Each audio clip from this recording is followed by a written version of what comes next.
Porque quando eu entrei na clínica para tratar o meu filho, há 7 anos atrás, ele tinha 1 ano e meio, eu lembro nitidamente que tinha uma menina lá de uns 5, 6 aninhos de idade, e claro que cada autismo é um, né?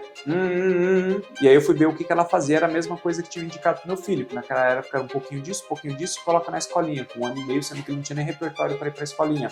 E a gente colocou ele na escolinha. E aí o que acontece? Eu falei, bom, o desfecho é esse? E aí eu comecei a estudar muito o que faziam nos Estados Unidos e no Canadá naquela época. Aí eu ia falar assim, Thiago, mas em São Paulo não tinha? Eu não morava em São Paulo, eu morava no Rio Grande do Sul. E no Rio Grande do Sul a abordagem era, lógico, já estava legal, tinha alguma coisa bacana, mas não era o que meu filho precisava. Por quê? Porque ele era um nível 3 de comportamento mesmo.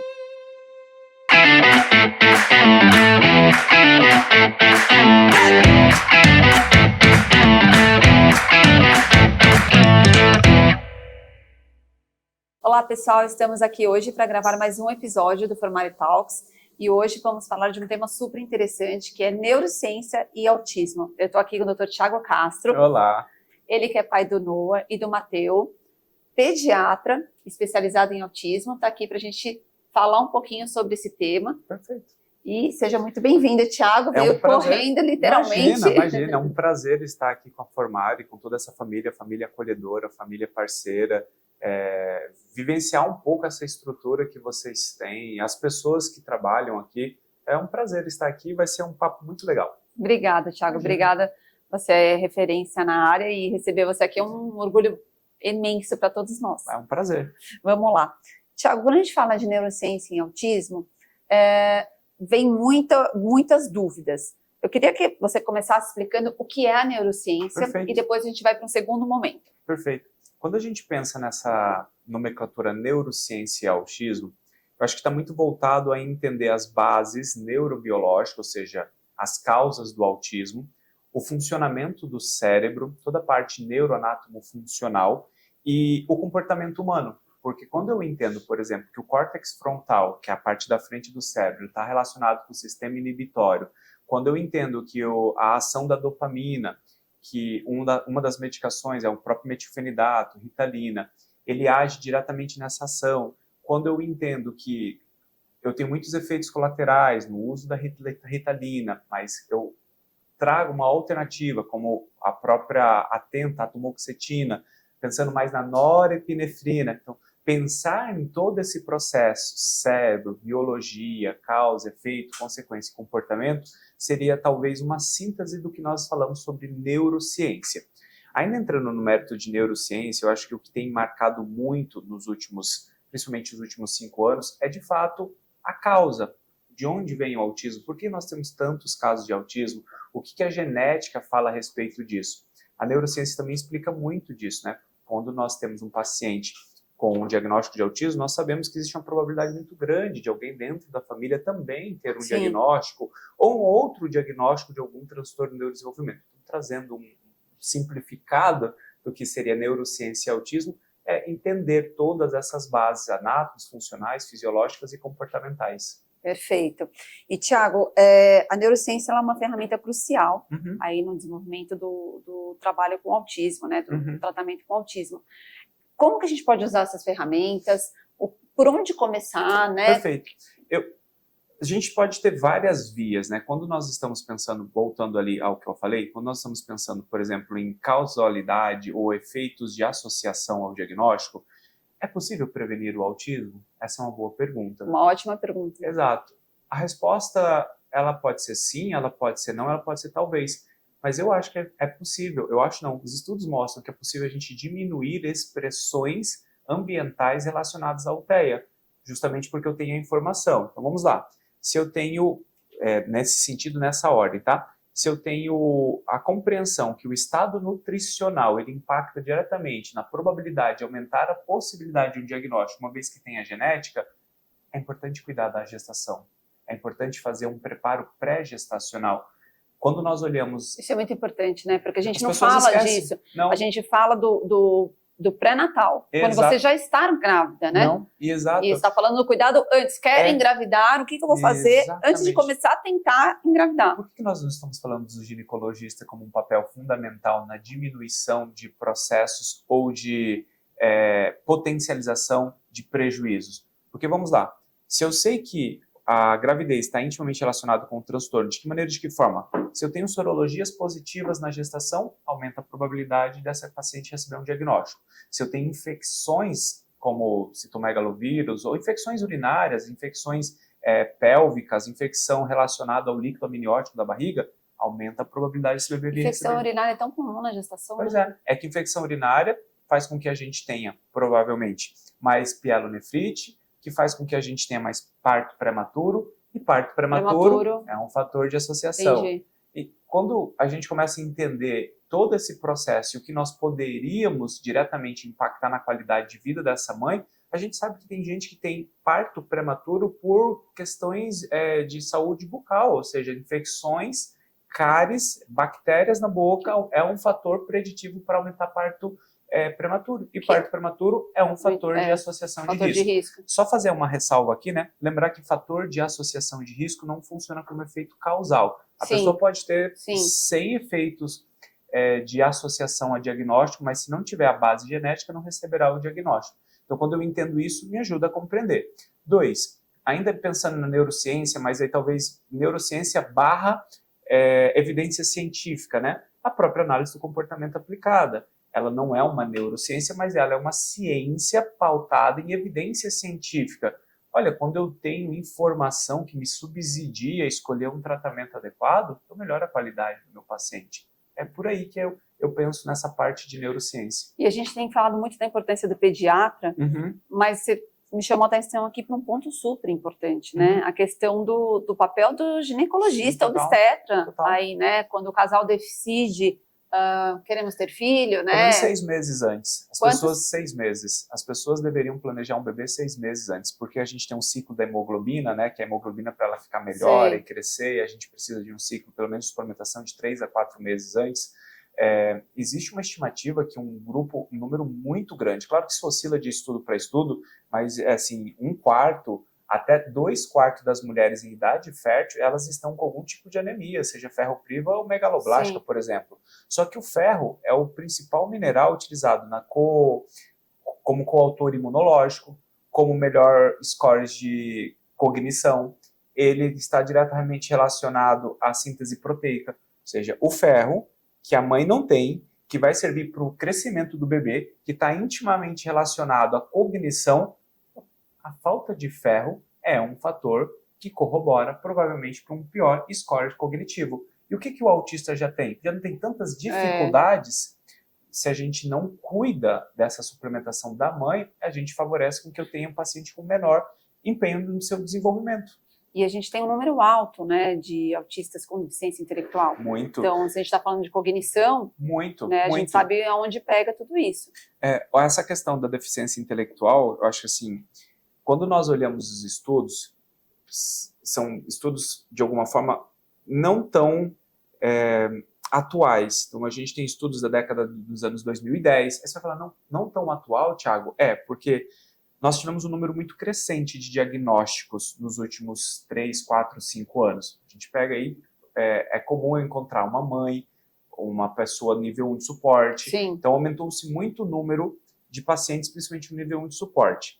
Quando eu falo que 30% a 40% dos pacientes autistas têm deficiência intelectual, na minha impressão, isso não representa esse grupo todo. Esse número deve diminuir, alguma coisa, na minha percepção, alguma coisa entre 10% a 15%, 20%, que é justamente aqueles grupos mais sindrômicos. Então, o grupo sindrômico tem... Seriam 2 grupos, na verdade, né? Os sindrômicos com deficiência intelectual e os não sindrômicos. Exato. Então, o grupo não sindrômico, esse, em via de regra, não é para ter deficiência intelectual. Então, é mais comum que eu não tenha deficiência intelectual no autismo. O grupo sindrômico, esse sim, ele já tem deficiência intelectual. Mas aí a gente vai na outra via também. O tratamento melhora a coeficiente intelectual, né? Nós temos alguns números que mostram que melhora até 17 pontos de coeficiente intelectual. Isso é muito. Muito. Se você pensa num paciente que está com QI de 60, que é um QI reduzido, ou seja, deficiência intelectual... Ele sai de limítrofe, né? Exatamente. É por aí. Então, o tratamento, ele funciona e funciona muito bem na questão do autismo, né? Sim.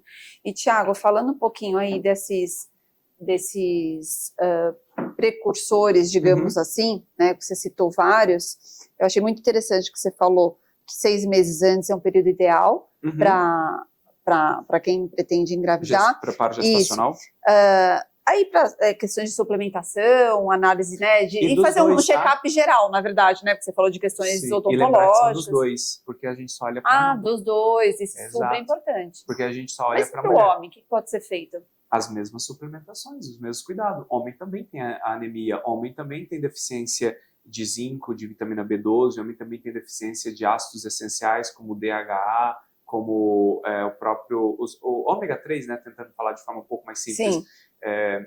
A gente tem inúmeros estudos relacionados à parte da espermatogênese relacionados com o TEA, ou seja, a formação do espermatozoide seria um dos fatores que corroboram para o próprio diagnóstico.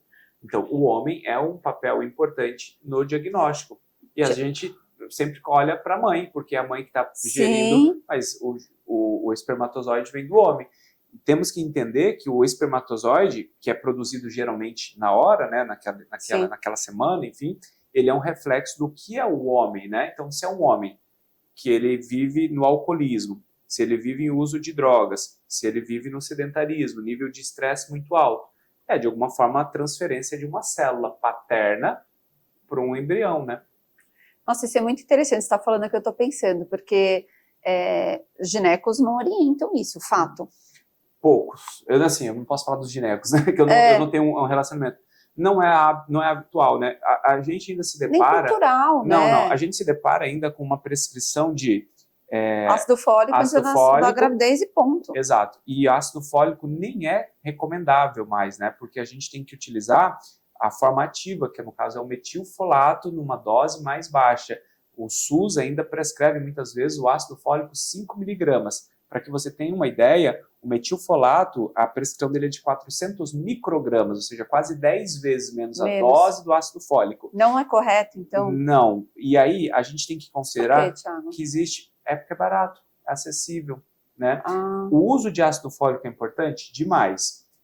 A dosagem correta? Exato. Por quê? Porque ele está diretamente relacionado com o fechamento de tubo neural e doenças de tubo neural. Tomar 3 meses antes, geralmente. Pelo menos 3 meses antes. A gente sabe que geralmente as pessoas começam a tomar o ácido fólico depois que já engravidou.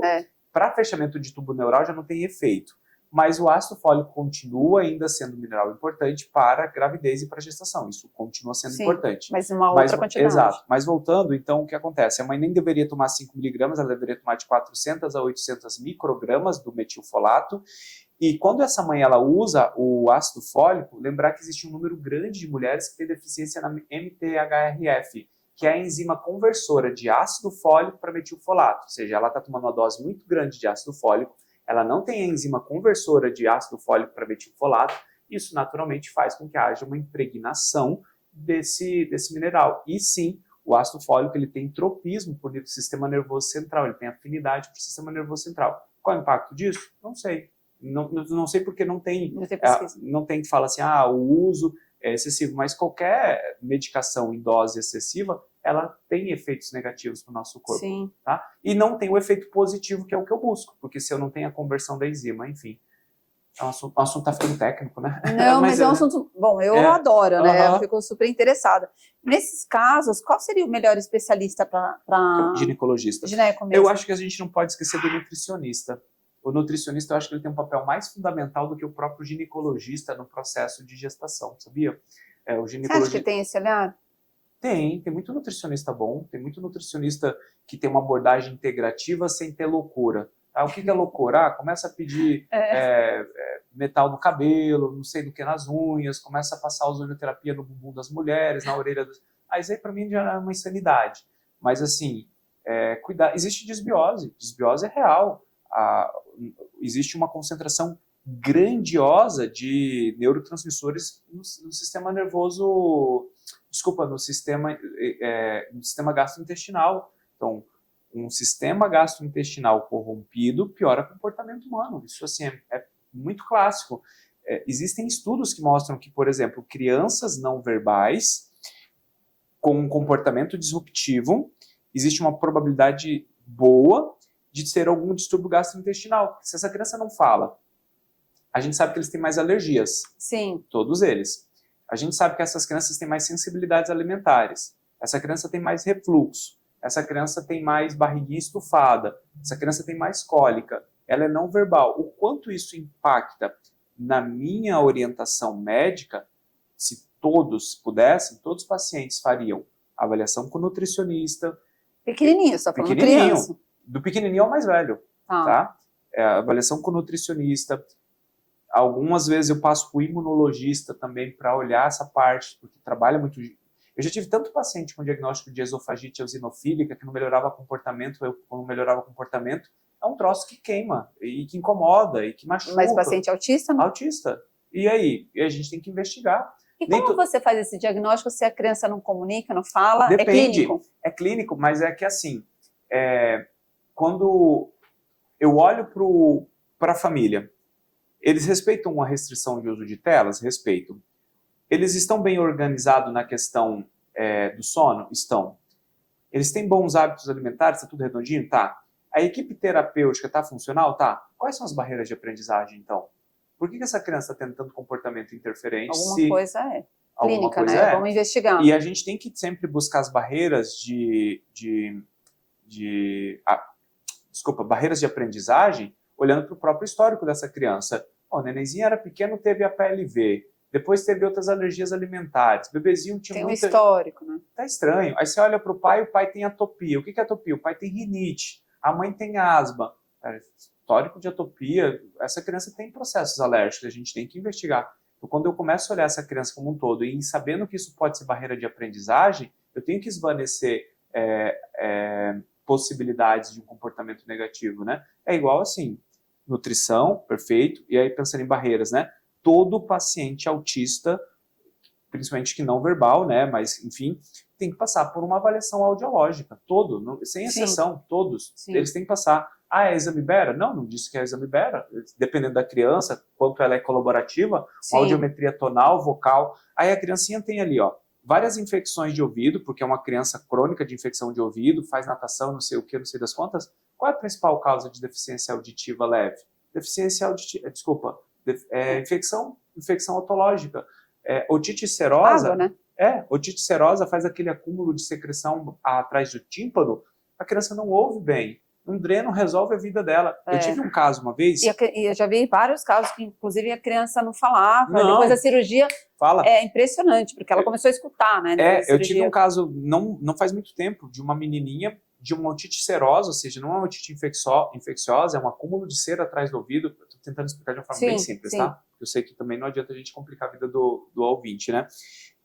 E que quando nós indicamos fazer a passagem do dreninho, a criança começou a ter sensibilidade auditiva. Mas por quê? Porque ela estava ouvindo agora. Então ela ficava muito, a mãe falou, nossa, doutora, ela está com muita mão no ouvido. Eu falei, porque agora ela está ouvindo, querida. E aí a gente vai trabalhar, a gente vai ajudar, a gente vai usar... Agora é um problema bom. Né? A gente tem que trabalhar, exato, porque agora...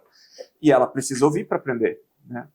Nossa, eu achei muito interessante, inclusive, a forma que você avalia o cliente enquanto pediatra. Você atende enquanto pediatra? Eu não faço pediatria, eu faço só neurodesenvolvimento. Mas é que eu sou um pediatra de mão cheia, então eu sempre vou olhar a criança como um todo. Eu achei fantástico a forma que você falou. Eu sempre ensino meus alunos o seguinte, para de separar o autismo da criança. Isso aqui é uma coisa só. Então, quando a gente trata isso aqui como coisas separadas, você vai falhar, porque se você for tratar só o autismo é um problema. Agora, quando você olha o paciente como um todo, você começa a entender um pouco mais, né? Por que esse paciente está evoluindo? Você tem que responder isso. Para de falar que é do autismo. Porque é tudo autismo, é culpa do autismo. Não. O autismo não é. O autismo evolui. Pode ser por conta da deficiência intelectual. Pode ser por conta da síndrome. Mas enquanto a gente não tiver certeza que esse paciente é deficiência intelectual. O que eu mais tenho é pacientinho que vem, às vezes, passou vários médicos, 5, 6 aninhos. Não fala que é autismo. Eu falei, não, ele não vai falar porque talvez ele tenha praxia de fala. E ele não fala por conta disso. Como é que está, quando a gente olha de uma forma... síncrona, né? Então, assim, o desenvolvimento social está bom, o desenvolvimento motor está bom, o desenvolvimento comportamental está bom, a fala está muito ruim, você tem um problema nítido aqui na parte da fala. Isso tudo você aprendeu na faculdade? Não de nada na faculdade. Isso tudo você aprendeu depois que teve seu filho? Eu me tornei um médico para atender autistas, eu já era médico, né? Pela necessidade de cuidar bem do meu filho. Se pudesse resumir, funciona da seguinte maneira. A gente está falando de 7 anos atrás. Parece que é muito tempo, Parece que é pouco tempo, mas não é. Não, é bastante O autismo tempo. era outra coisa 7 anos atrás. Era outro nível de conhecimento, tudo. Há 3 anos atrás era outra coisa e hoje é outra coisa. Tá? E parece que agora está mudando mais rápido, né? Agora a gente já sabe o que sabe. Exato. Eu acho que a gente está vivendo um período muito bom, de muito diagnóstico, mas eu também estou percebendo assim que não está tendo profundidade dos profissionais para tratar bem o autismo. Sim. Isso é um outro problema. Mas também o que está aumentando de forma mais vertiginosa o número de autismo é também o autismo nível 2 e nível 1, que na teoria precisa de bom tratamento, mas se for um nível 3 com mau tratamento, aí não funciona mesmo. Nível 2, eu falo que tem nível 2 com boa curva de aprendizagem, que ele nem depende do profissional. Fala assim, como assim, Thiago? Se a família for bem redondinha, tudo muito bem certinho, ele evolui. Se tiver deficiência intelectual também. Exato. Sabe por quê? Porque chega lá para nós, muitas vezes, paciente 2 com boa curva de aprendizagem, porque a gente tem paciente 2 que tem dificuldade de aprender, e não é que tem deficiência intelectual, é que às vezes ele tem outras comorbidades, como o próprio transtorno de aprendizagem. Enfim, mas voltando. Cara, esse menino, ele vem fazendo terapia há 2 anos, que você tem certeza que ele nunca fez terapia. Só que ele tá bem evoluído. Aí a mãe fala, nossa, mas como assim ele nunca fez? Mãe, fazer isso, dessa forma, com esses relatórios, do jeito que você tá me falando, ele nunca fez terapia. Essas pessoas que estão com seu filho há 2 anos, elas nunca entenderam como funciona o processo escolar. Elas nunca te orientaram a respeito de nada. Nossa, mas você pega... existe muita coisa. Eu atendo o SUS de forma altruísta, né? Eu faço atendimento então aí você pega uma outra realidade, né? Eu faço atendimento gratuito no SUS, né? E aí o que acontece? Esse paciente, ele tá aqui, mãe, porque o autismo dele não era um problema. E ele evoluiu. Então, quando nós temos uma família bem dedicada, para uma boa parte dos autistas, funciona bem. A funcionalidade da família é essencial. Muito. Então, a gente precisa olhar também dessa maneira. E a responsabilidade da família, né? Se a família estiver bem engajada, a evolução é outra. Engajamento. Voltando, desculpa. Imagina. Você me havia perguntado por que eu aprendi essas coisas. Porque quando eu entrei na clínica para tratar o meu filho, há 7 anos atrás, ele tinha 1 ano e meio, eu lembro nitidamente que tinha uma menina lá de uns 5, 6 aninhos de idade, e claro que cada autismo é um, né? E aí eu fui ver o que ela fazia, era a mesma coisa que tinha indicado pro meu filho, que naquela época era um pouquinho disso, e coloca na escolinha, com 1 ano e meio, sendo que ele não tinha nem repertório para ir para a escolinha. E a gente colocou ele na escolinha. E aí o que acontece? Eu falei, bom, o desfecho é esse, e aí eu comecei a estudar muito o que faziam nos Estados Unidos e no Canadá naquela época. Aí você vai falar assim, Thiago, mas em São Paulo não tinha? Eu não morava em São Paulo, eu morava no Rio Grande do Sul.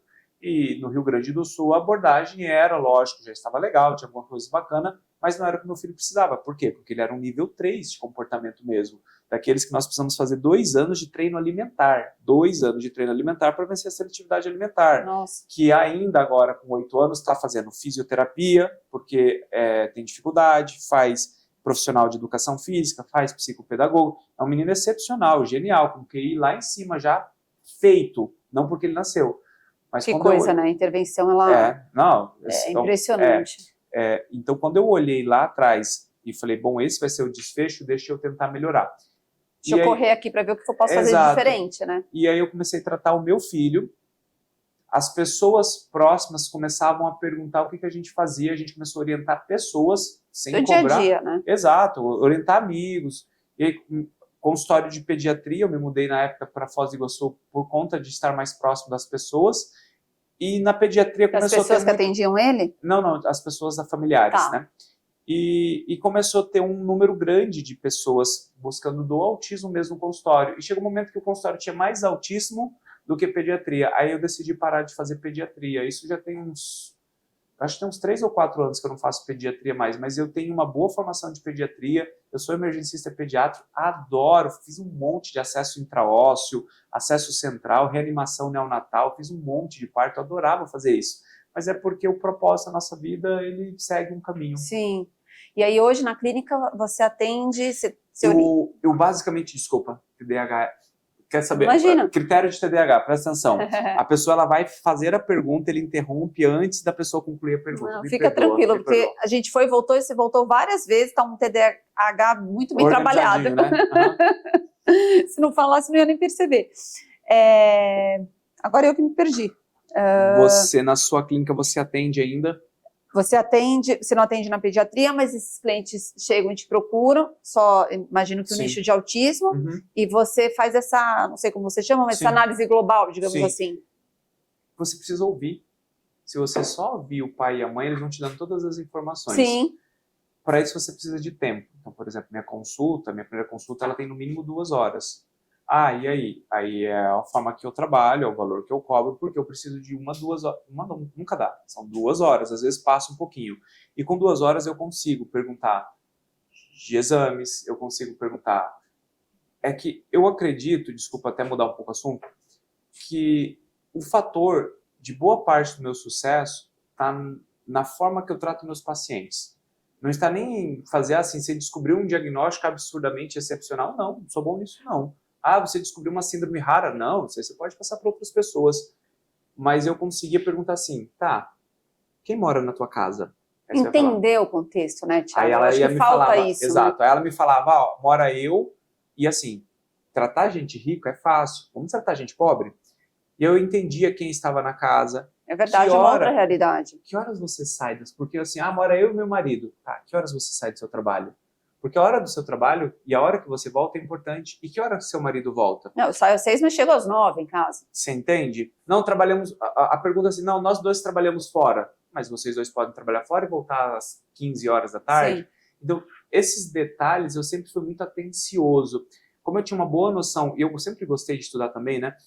De direito. Então, às vezes você está aqui, já aconteceu inúmeros casos assim, você está investindo 7, 8 mil reais no tratamento do seu filho e não está um tratamento tal como deveria, mesmo investindo 7, 8 mil reais. Você sabe o quanto é caro o autismo, né? Eu falei, não, vamos buscar essa via de buscar os direitos, e aí a gente, 2, 3 semanas depois, já tinha uma tutela antecipada. Sim. E um laudo bem feito, né? Eu sempre falava, eu falo isso muito para meus alunos médicos, né? Eu falo, se não tiver 4 páginas do teu laudo, nem entrega para a mãe. Ah, mas e o que vai ter nessas 4 páginas? Eu sei que é ruim, é estranho falar isso, né? Falar 3 páginas e meia justificando que o que você está passando é bom. Por quê? Porque o mundo é ruim e as pessoas fazem de tudo para não dar acesso. Então, coloca 4 páginas nesse laudo e aí em meia página você vai falar, ó, esse é o comportamento, é isso que eu vi, essas são as dificuldades, eu quero essas terapias. E porque eu quero essas terapias é isso daqui. Você tem que ter embasamento, né? Não tem jeito. Não funciona. É meio óbvio, né? Mas tem que ser dito. O óbvio, às vezes, precisa ser dito. É sempre, né? Muito interessante. E aí eu gostei muito, enfatizando isso, porque eu achei fantástica a forma global, ampla que você analisa esse cliente quando ele chega, porque eu acho que é disso que eles precisam. Né? Isso faz toda a diferença. Mas voltando aqui para a questão do cérebro, né? da neurociência, entendendo a neurociência como um pilar central, sim, você já deu algumas dicas o que pode ser feito antes de engravidar, o que pode ser feito durante a gestação. E aí, nasceu, né? Nasceu, descobri ali com 1 ano e pouco, 2, que meu filho é autista. Para onde que eu vou? Né? Vamos supor que você ali, ou o pediatra, ou o primeiro médico já encaminhou para terapia. Depende.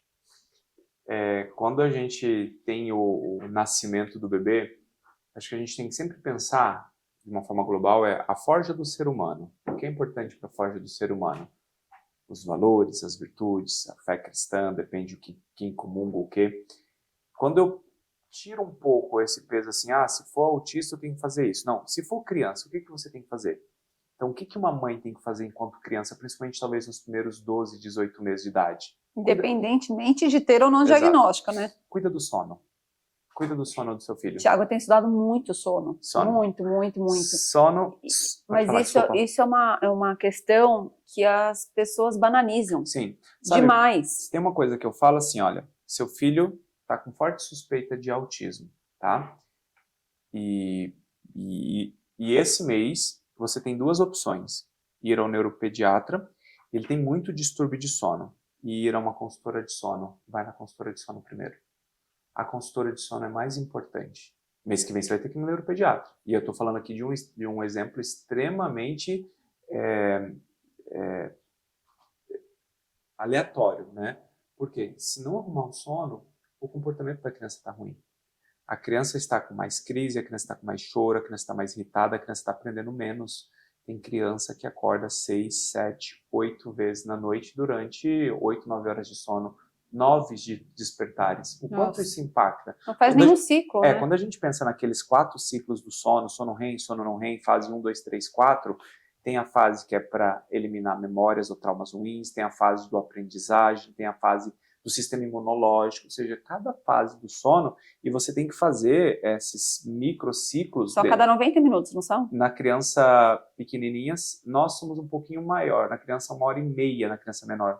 1h30 cada ciclo de criança? Na criancinha pequena, sim. Ela pequena até 2 anos? Até 3, 4 aninhos. Tá. Por isso que a criança tem vários pequenos... vamos lá.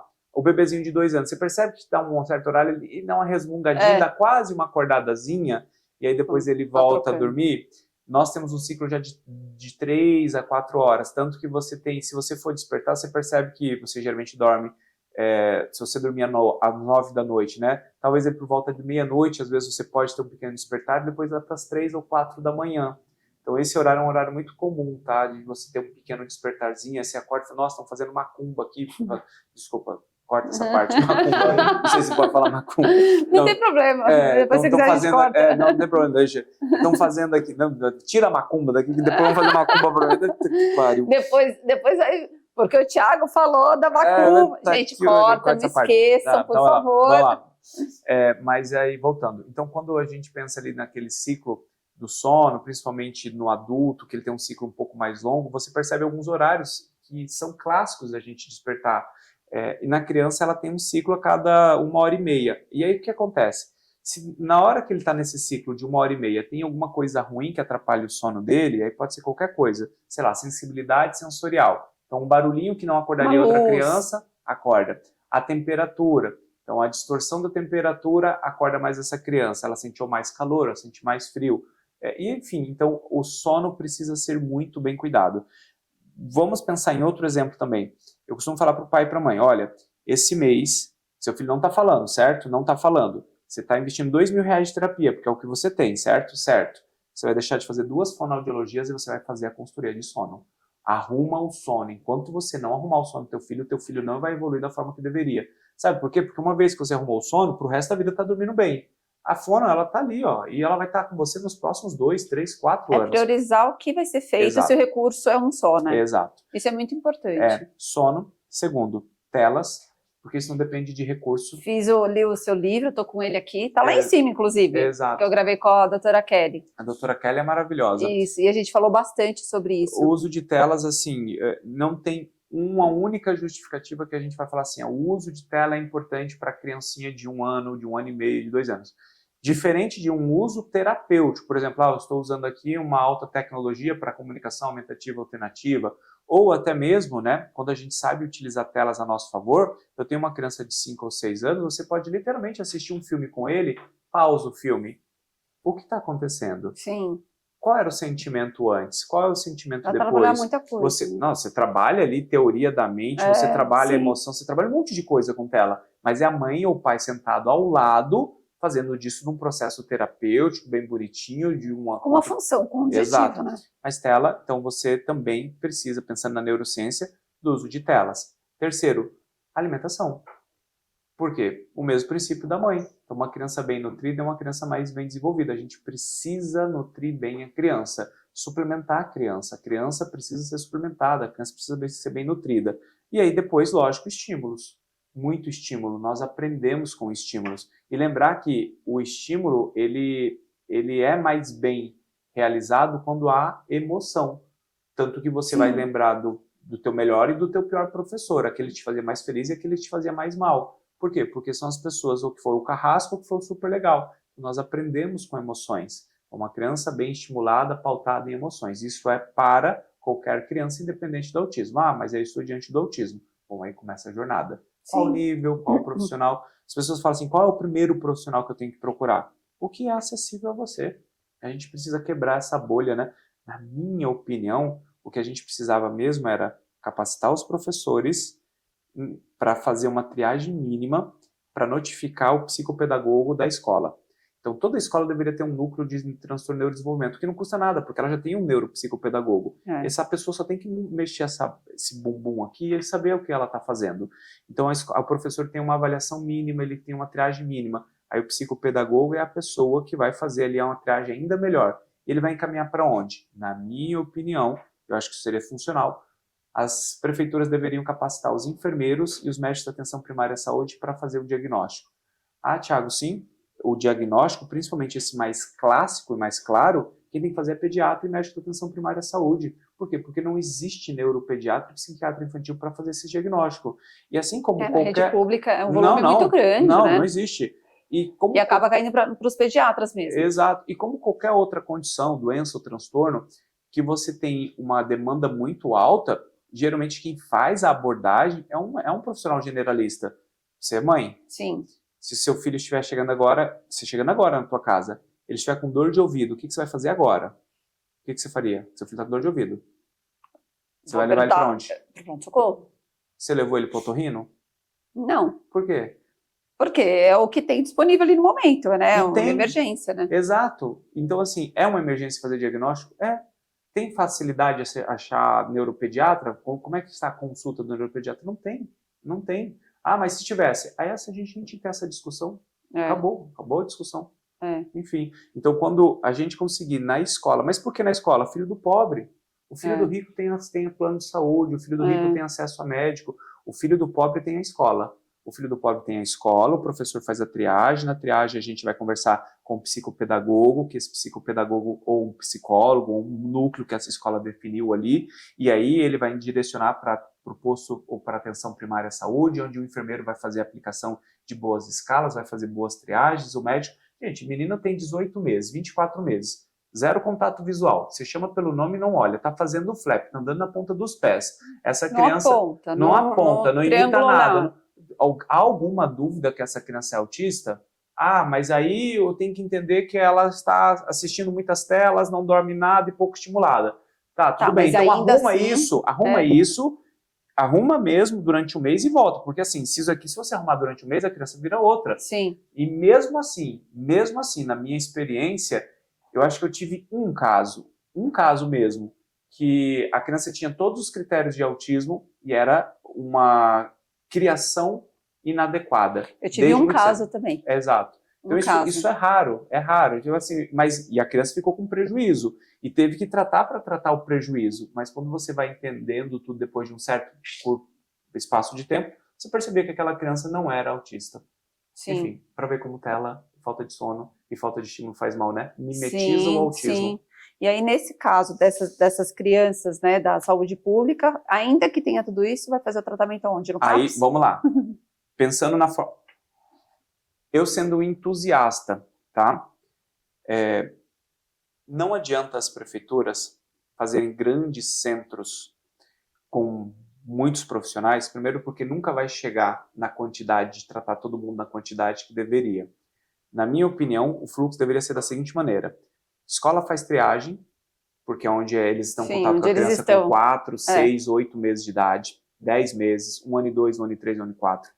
Cria-se um pequeno núcleozinho, uma psicopedagoga, uma psicóloga, uma fonoaudióloga, um profissional, que esse está bem capacitado. Aí começa a briga da saúde com a educação. Né? E aí convenhamos, né? Psicopedagogo é um profissional da saúde e educação, não só da educação. Sim. Aí ele vai passar agora para o médico da atenção primária, porque isso não demorou. Demora conseguir passar com esse para passar com o neurologista. Esse sabe das coisas, não precisou pedir um eletroencefalograma, uma ressonância e nem bera numa criança de 18 meses com tudo que nós falamos. Ou seja, ele não onerou o processo. Se ele dá o laudo, se é uma família pobre, o que essa família pobre tem de direito? BPC. Sim. E com o BPC ela tem acesso ao plano de saúde que ela poderia fazer um tratamento particular em clínicas que têm acesso a plano de saúde.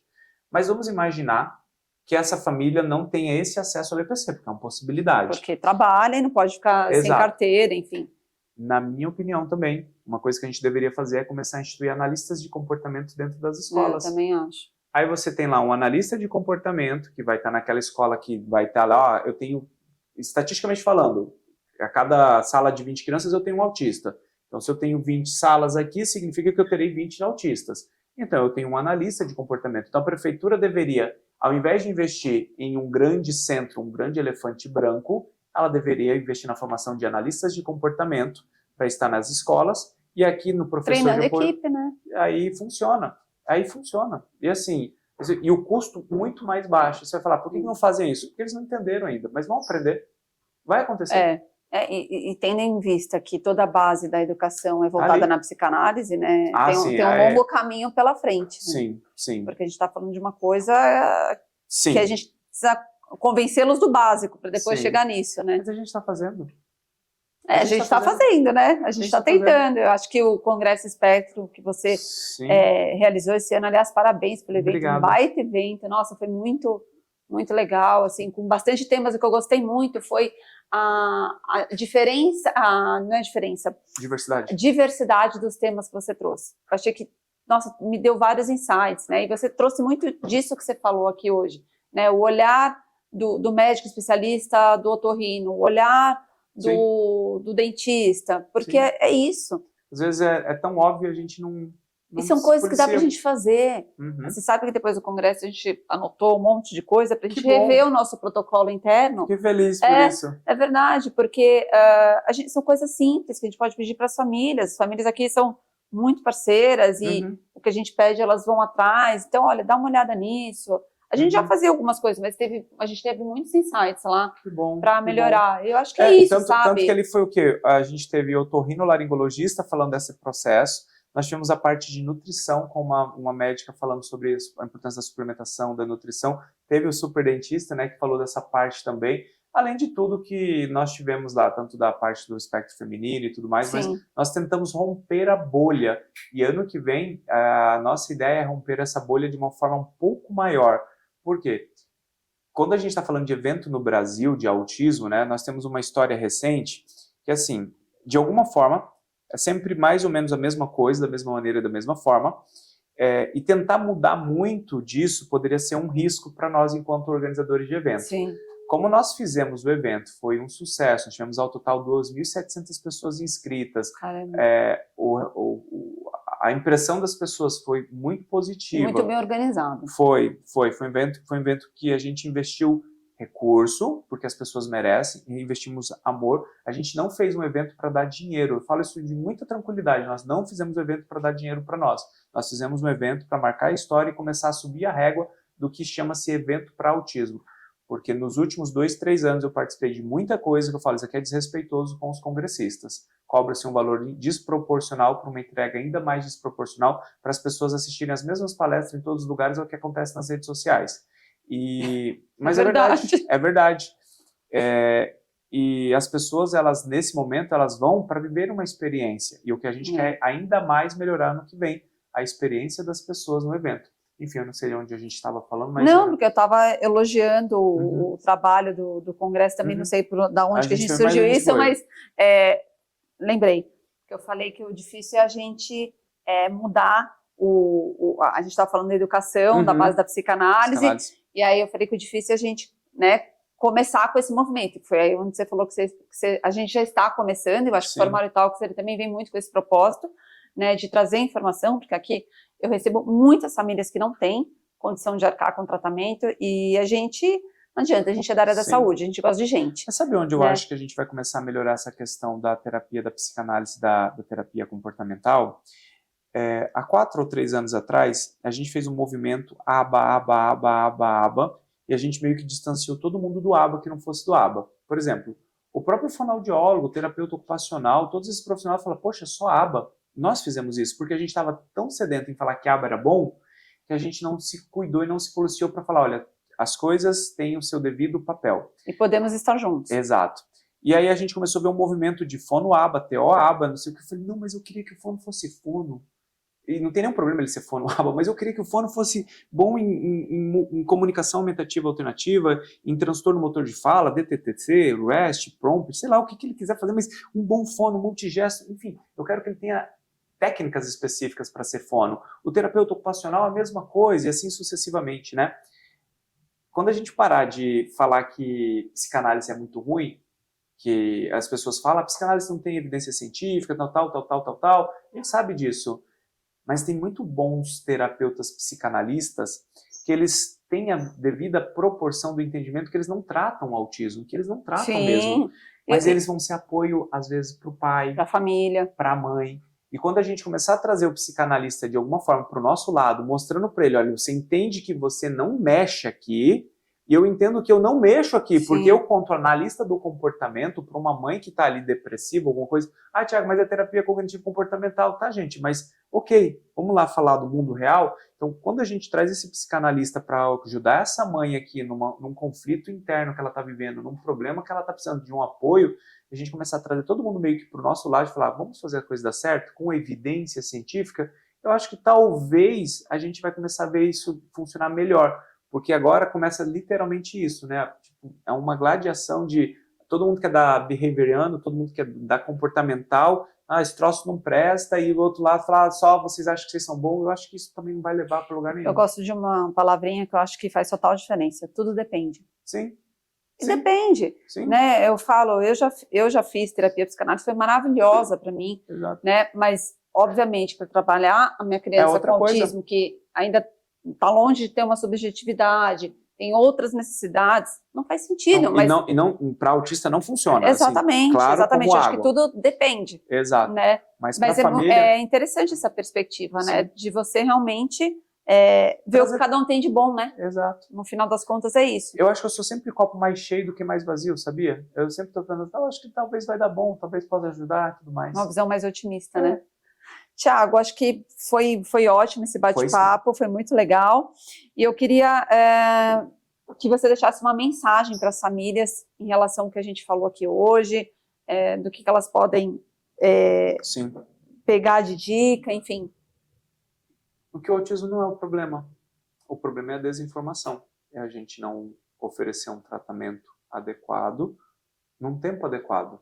Porque se nós tratarmos precoce e tratarmos de forma certa, 90% dos pacientes autistas serão funcionais independentes. Funciona assim. É assim que a gente tem que pensar. E passa pela informação. A informação dos pais, saberem levar o mais cedo possível. A informação que os professores devem ter, a escola deve ter. E os médicos da atenção primária e os profissionais da atenção primária ajudando essa família.